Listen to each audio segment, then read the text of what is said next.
Bonjour. Ce qu'il faut craindre de la manipulation génétique sur le génome humain. Cette science regroupe l'ensemble des outils et des connaissances permettant de modifier la constitution génétique d'un organisme vivant, en introduisant ou en remplaçant des parties de son ADN afin de faire bénéficier d'une santé meilleure et par conséquent lui permettre de prolonger sa vie. La bioéthique a établi des recommandations visant à sensibiliser les chercheurs, mais aussi les politiciens et le grand public sur les dangers de la nécessité d'introduire systématiquement une dimension éthique dès la phase de recherche et surtout la phase d'application. Mais sera-t-elle suivie? Par la France et l'Europe peut-être, mais que sommes-nous face à la puissante Chine, aux États-Unis, à l'Inde et aux pays africains? Est-ce que cela peut être dangereux? Les outils existent déjà, appelés ciseaux génétiques. Leur utilisation est très coûteuse, elle n'est pas à la portée de tous les laboratoires. Éditer votre génome humain pour en connaître ses qualités et ses défectuosités va devenir à la portée de beaucoup de gens. Pour quelques centaines de dollars, des sites américains se chargent déjà d'éditer le contenu de votre patrimoine génétique pour vous révéler les gènes qui ont subi des mutations pouvant engendrer des maladies génétiques. Mais envisager de faire modifier le séquençage de ces gènes va rester le privilège des très riches. Ce genre de manipulation ne pourra pas se faire par des biohackers qui mèneront les expériences dans leur garage. On ne peut pas bricoler avec cette technologie qui réclame des investissements coûteux. Imaginez que l'on puisse, avant même de concevoir votre enfant, en examinant votre patrimoine génétique et celui de votre conjoint, vous révéler les défauts qui risquent d'affecter sa santé et pouvoir les modifier pour lui apporter une espérance de vie sans fin.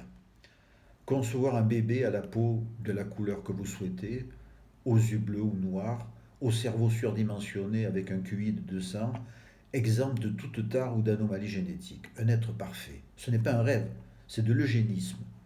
Le régime nazi l'avait mis en œuvre en proposant une méthode de sélection terrible, l'épuration ethnique. Bien sûr, en France, les commissions de bioéthique veillent pour interdire et encadrer les avancées dans ce domaine. Mais la France ne représente que 3% de la population mondiale, autant dire rien. Malgré les gesticulations de nos dirigeants, nous ne représentons pas grand-chose car notre glorieux passé est enterré depuis longtemps et nos paroles sont couvertes par les voix puissantes des pays émergents. Il y a de par le monde des nations dirigées par des êtres moins scrupuleux qui entrevoient les possibilités extraordinaires de cette technique, dont ils pourraient faire profiter certains êtres humains, des élus bien sûr suffisamment riches. Des chercheurs chinois en manipulant un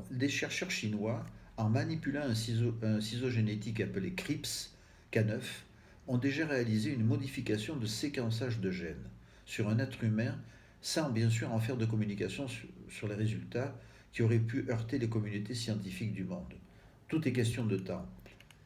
Savez-vous que l'industrie chimique Monsanto et l'industrie pharmaceutique Bayer, qui sont en fait des filiales d'une même société, Monsanto fabrique des pesticides pour que le monde agricole empoisonne les consommateurs et Bayer des médicaments pour en guérir les conséquences. Monsanto a déjà acquis des droits sur le système CRIPS depuis 2016, dans le but bien sûr de s'en servir.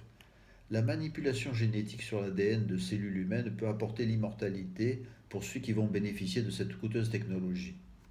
Ce n'est pas les communs des mortels comme vous et moi qui allons en profiter. Il faut de très gros moyens financiers. Nous avons connu une époque où certains, pour assurer leur survie, n'hésitaient pas à faire prélever des organes sur des êtres humains, moyennant une contrepartie financière. Des filiales existaient avec les pays de l'Est. La manipulation génétique pourrait apporter à ceux qui disposent de moyens financiers suffisants une durée de vie extraordinairement longue et une santé parfaite. Croyez-moi, certains œuvrent déjà dans l'homme pour s'approprier et bénéficier des résultats que des chercheurs peu scrupuleux et très bien payés mettent au point. Heureusement, la nature veille et s'apprête à réagir. J'évoque cette terrible perspective dans mon prochain livre, dans lequel vous allez retrouver les personnages déjà évoqués dans mes précédents ouvrages, Le prieuré d'Entrevaux et La porte des âmes pures, en vente à la FNAC, sur Amazon et dans certaines librairies. Au revoir.